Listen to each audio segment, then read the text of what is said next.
तो आइए हम लोग स्टार्ट करते हैं न्यू चैप्टर औसत। आगे परीक्षा के पॉइंट ऑफ व्यू से बेहद इंपॉर्टेंट है। तो आपका चैप्टर क्या है? औसत। औसत यानी एवरेज। औसत का शाब्दिक अर्थ होता है प्रत्येक का मान। औसत का शाब्दिक अर्थ क्या होता है? प्रत्येक का मान। तो आपसे कहा जाए कि इस कक्षा में 40 विद्यार्थियों की औसत आयु 25 वर्ष है। इसका अर्थ ये हुआ कोई विद्यार्थी कम हो सकता है, कोई ज़्यादा हो सकता है, लेकिन प्रत्येक की आयु क्या है? 25 वर्ष है। इस प्रकार से औसत का शाब्दिक अर्थ क्या हुआ? प्रत्येक का मान।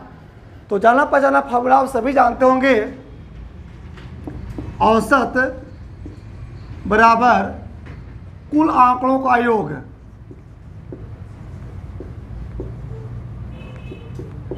कुल आंकड़ों का योग बटे आंकड़ों की संख्या। आंकड़ों की संख्या। तो औसत का एक बेसिक फार्मूला है। समय समय पर कुछ और फार्मूले ऐड किए जाएंगे, लेकिन आप बेसिक फार्मूला को ध्यान में रखते हुए भी आप इस चैप्टर के सभी प्रॉब्लम को आप सॉल्व कर सकते हैं। ठीक है? तो औसत बराबर क्या है? कुल आंकड़ों का योग बटे आंकड़ों की संख्या। तो आइए हम लोग छोटे छोटे क्वेश्चन से आगे हम बढ़ते हैं। क्वेश्चन लिखिए।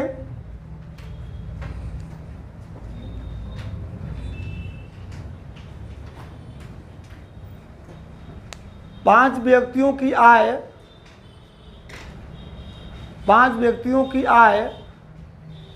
क्रमशः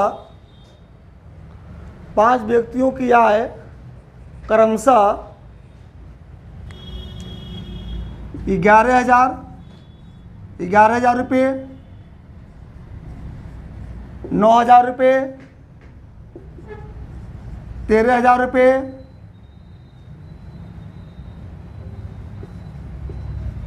8,000 रुपये तथा 12,000 रुपये है। 12,000 रुपये है। तो इनकी औसत मासिक आय कितनी है? तो इनकी औसत आय कितनी है? क्योंकि इनकी आय मासिक में नहीं दिया गया है, तो जैसे क्वेश्चन था उसी प्रकार से आपका प्रश्न भी पूछा जाएगा। तो इनकी औसत आय कितनी है?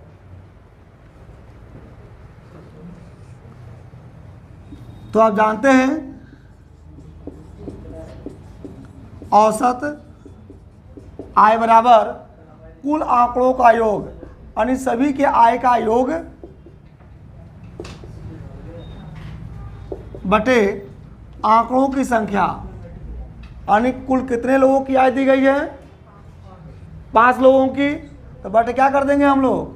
5 कर देंगे। इस प्रकार से सबकी आय को ऐड करके हम लोग 5 से क्या कर देंगे? डिवाइड कर देंगे। 11 9 20, 20 13 35, 33 8 41, 41 12 53। इस प्रकार से आपने देखा 53,000 बटे क्या हो गया? 5। 53,000 बटे 5। तो आप 5 क्या करेंगे? आप भाग दे देंगे। जब भाग देंगे तो 10 25 50 और 5 छके 30। तो आपका आंसर क्या हो गया? 10,600। भाग भी देने आना चाहिए, नहीं तो एक विकल्प में 16,000 भी रहेगा, एक में 1600 भी रहेगा। तो ध्यान देंगे आपकी औसत मासिक आय क्या होगी? 10,600।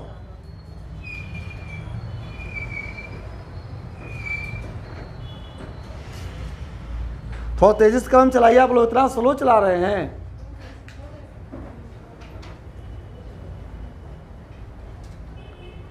Next question.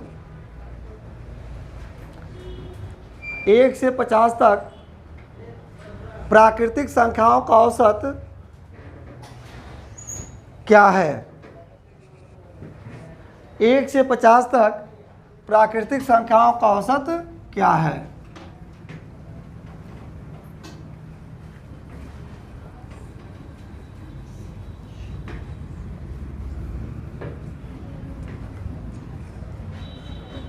तो आपसे 1 से 50 तक प्राकृतिक संख्याओं का औसत पूछा गया है। तो औसत बराबर क्या होता है? औसत बराबर कुल आंकड़ों का योग बटे आंकड़ों की संख्या, यानी 1 से लेकर 50 तक सभी संख्याओं को आप ऐड करेंगे। आपने कुल कितनी संख्याओं को ऐड किया? तो बटे आंकड़ों की संख्या बटे क्या हो जाएगा? 50 बटे 50 हो गया। तो 1 से 50 तक के सभी संख्याओं को आप ऐड करके आप 50 से भाग देंगे तो 1 से 50 तक के संख्याओं का औसत ज्ञात हो जाएगा। लेकिन ध्यान देंगे, जब सीरीज समांतर श्रेणी में हो, जब सीरीज क्या हो? समांतर श्रेणी में हो, तो ऐसी सीरीज का जब औसत पूछा जाए तो पहली संख्या और लास्ट संख्या को जोड़कर आप 2 से भाग दे देंगे तो आपका औसत प्राप्त हो जाएगा। आपको हालांकि फार्मूला इसका बताया गया है। प्राकृतिक संख्या में एक और फार्मूला क्या होता है? S बराबर n इंटू n प्लस 1/2। लेकिन आपको इस फार्मूला का यूज करने की जरूरत नहीं है। आप सीधे क्या करेंगे, यहाँ पर देख रहे हैं कि लगातार पदों में अंतर हर जगह समान है, तो क्या सीरीज हो गई? समांतर श्रेणी। जब समांतर श्रेणी हो गई तो पहली संख्या और लास्ट संख्या का जोड़कर 2 से क्या करेंगे? भाग देंगे, तभी आपका औसत प्राप्त हो जाएगा। इस प्रकार से आपने देखा। अतः औसत पहली संख्या और लास्ट संख्या को जोड़कर क्या करेंगे? आप 2 से भाग दे देंगे। बराबर क्या हो गया? 51/2 बराबर क्या हो गया? 25.5। आपका आंसर हो गया। यानी आप फार्मूले पर आप रख कर इसको ऐड करेंगे, पुनः 50 से भाग देंगे, लास्ट में आपका यही आएगा। इस फार्मूले का आप यूज कब करेंगे? आप जब सीरीज क्या हो? समांतर श्रेणी हो, यानी अर्थमेटिक प्रोग्रेसिव सीरीज होगा, तभी आप इस फार्मूले का आप यूज करेंगे। और जब ऐसा होगा तो डायरेक्ट आप ऐसा ले सकते हैं, पहला और अंतिम पद को जोड़कर 2 से भाग दे देंगे।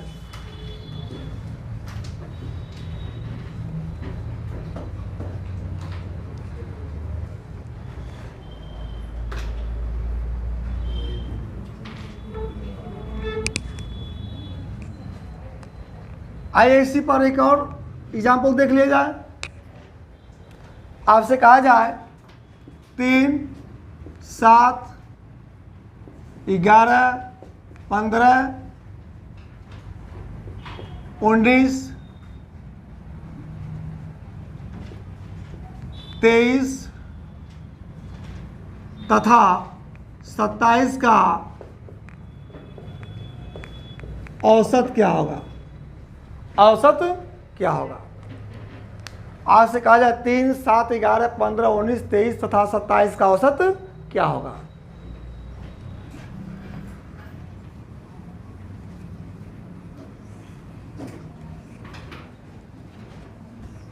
तो आप देख रहे हैं कि जो ये संख्याएं दी गई हैं, क्या उसमें कोई निश्चित अंतराल है? तो देख रहे हैं कि प्रत्येक लगातार 2 पदों में अंतर हर जगह क्या है? समान है। तो 3 और 7 में कितने का अंतर है? 7 और 11 में कितने का अंतर है? 4 का। 11 और 15 में कितने का अंतर है? इस प्रकार से आपने देखा कि शुरू से लेकर लास्ट तक लगातार 2 पदों में अंतर हर जगह क्या है? 4 है। इस प्रकार से आपने देखा ये समांतर श्रेणी हो गया। तब ऐसी श्रेणी का जब औसत पूछा जाए तो आपको बताया गया है पहली संख्या और लास्ट संख्या को जोड़कर 2 से क्या करेंगे? भाग दे देंगे। तो औसत बराबर क्या हो गया? औसत मान बराबर पहला पद प्लस लास्ट पद बटे क्या हो गया? 2। तो 3 और 27, 30 बटे क्या हो गया? 2। आपका मान क्या हो गया? 15। इस प्रकार से 3, 7, 11, 15, 19, 23, 27 का औसत 15 आपका आंसर हो गया। एक चीज और ध्यान दें, जब आपको समांतर श्रेणी मिल जाए तो आपको पहला और लास्ट पद को जोड़कर आपको 2 से भाग देने की भी जरूरत नहीं है। जब समांतर श्रेणी हो और जब अंकों की संख्या विषम हो, सभी पद नहीं है, अंकों की संख्या, जैसे इसमें कितनी संख्याएं हैं?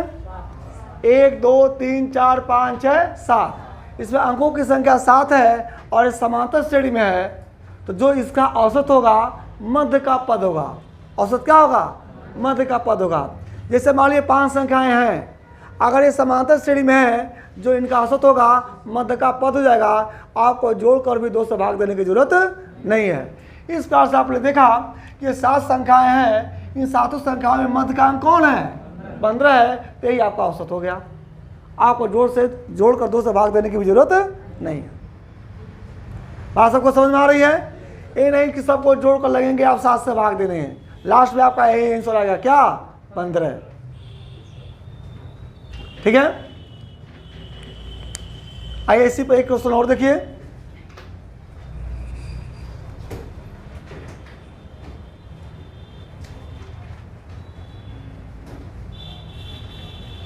क्रमागत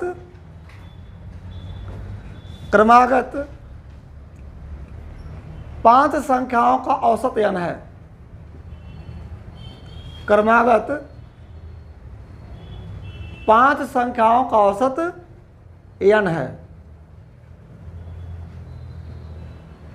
यदि अगली 2 संख्याओं को शामिल कर लिया जाए,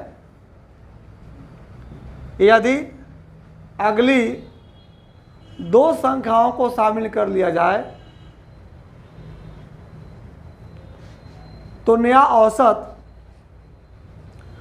औसत पहले से कितना अधिक होगा? तो नया औसत पहले से कितना अधिक होगा?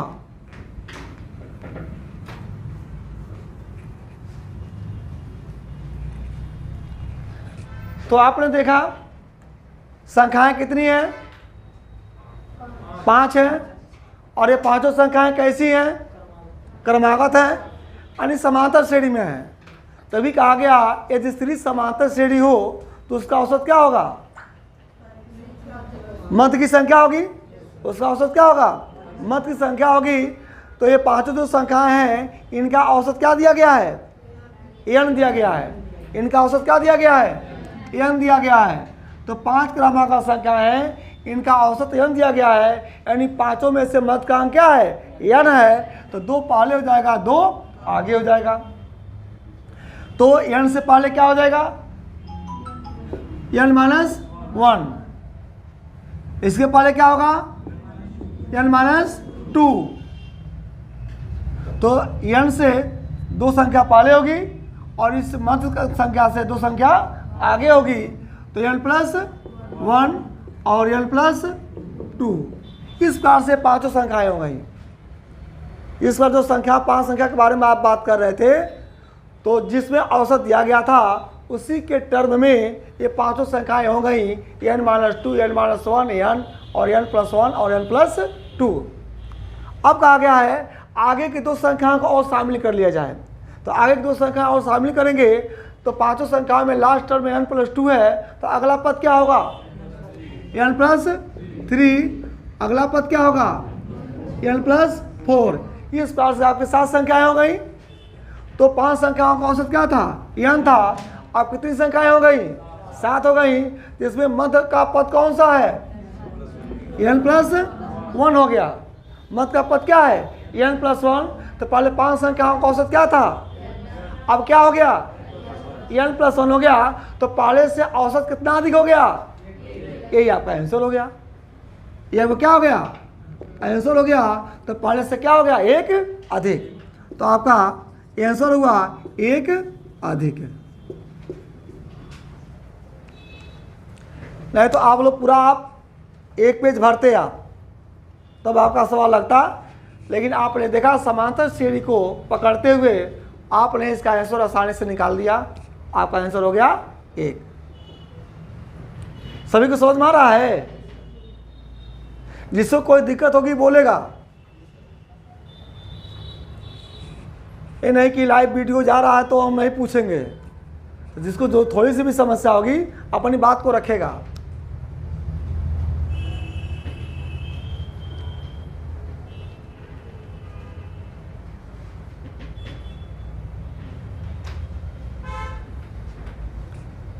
ठीक है,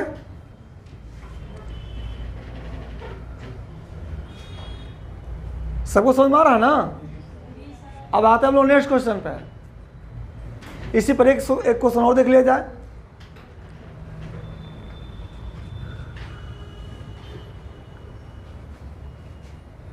क्रमागत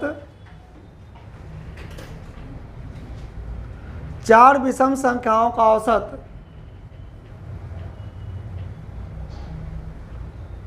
क्रमागत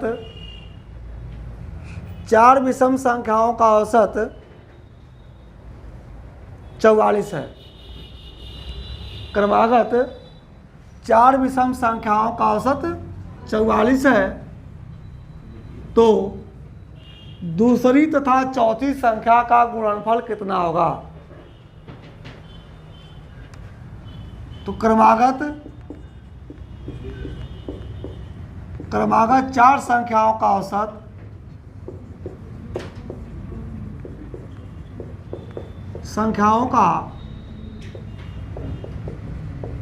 औसत 44 है, तो दूसरी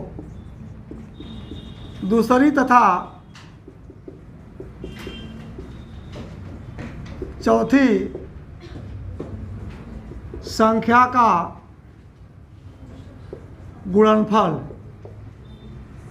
गुणनफल ज्ञात करें। तो क्रमागत 4 संख्याओं का औसत 44 है, तो दूसरी तथा चौथी संख्या का गुणनफल ज्ञात करना है आपको। अभी आपसे कहा गया है जब सीरीज समांतर श्रेणी में हो, जो औसत होता है मध्य की संख्या होती है। तो कितनी संख्याएं हैं? 4 है। ये आपकी 4 संख्याएं हैं, ठीक है। अभी कहा गया कि यदि अंकों की संख्या विषम हो तो मध्य का अंक औसत होता है। तो यहाँ पर तो अंकों की संख्या सम है, 4 संख्याएं हैं, तब इनका औसत क्या होगा? तो इनका मध्य स्थान क्या होगा? ये आपका ये होगा। तो अब इनका औसत क्या है? 44 है। इनका औसत क्या है? 44 है।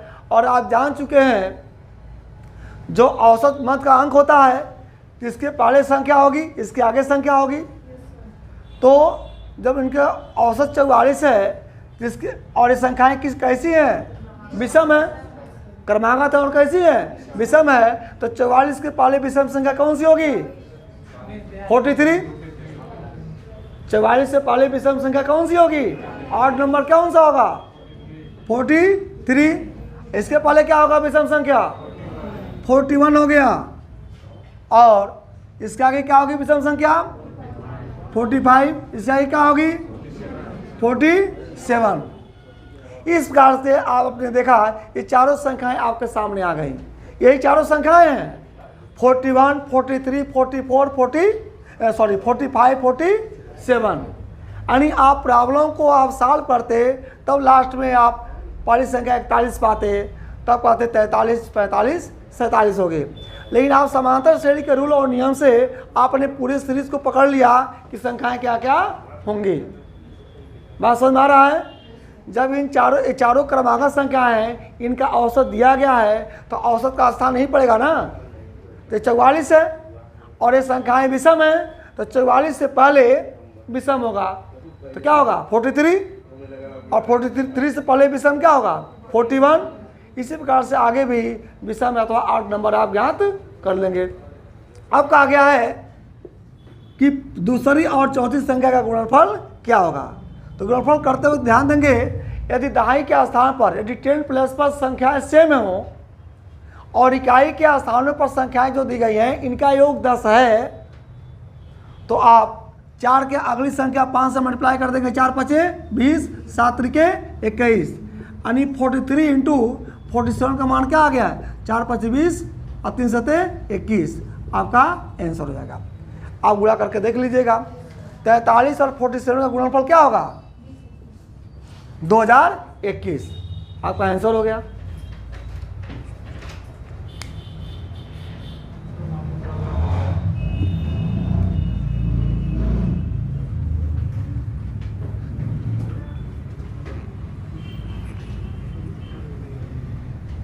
इस पर एक सवाल और देख लीजिए।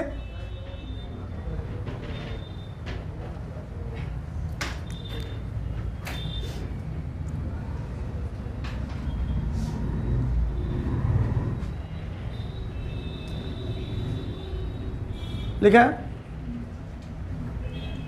बोला जाए ना, ए बी तथा सी का औसत, ए बी तथा सी का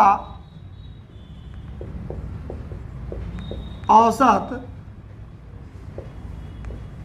यम है, यम है,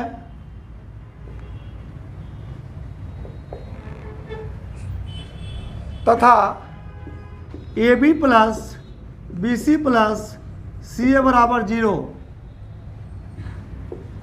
है तो A square B square C square का औसत क्या होगा, औसत क्या होगा।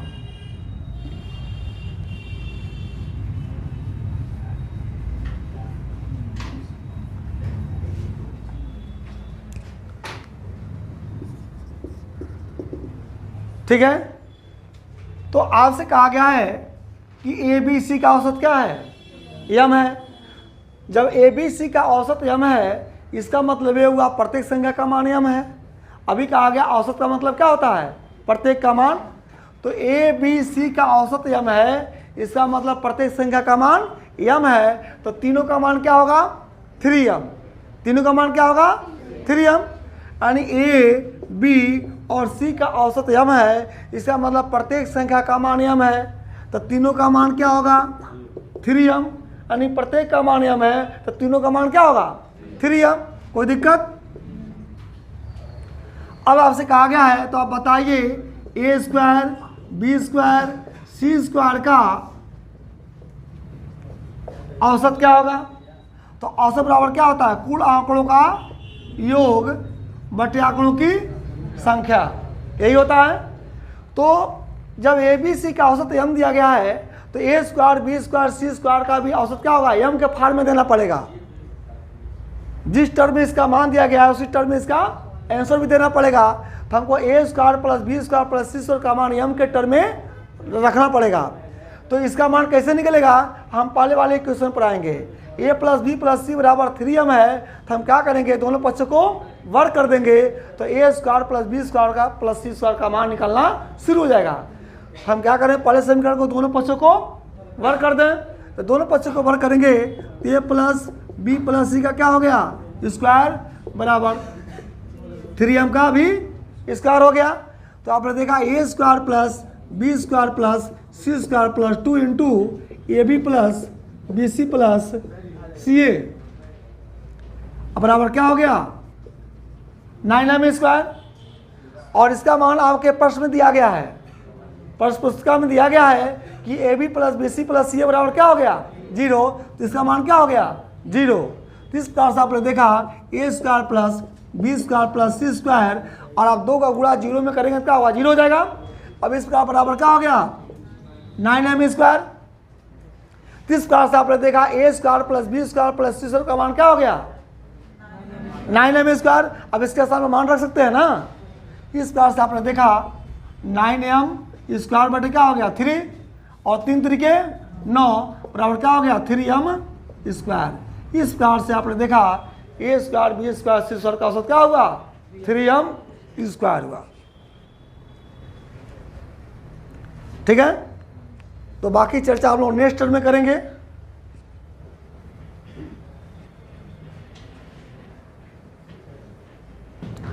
धन्यवाद।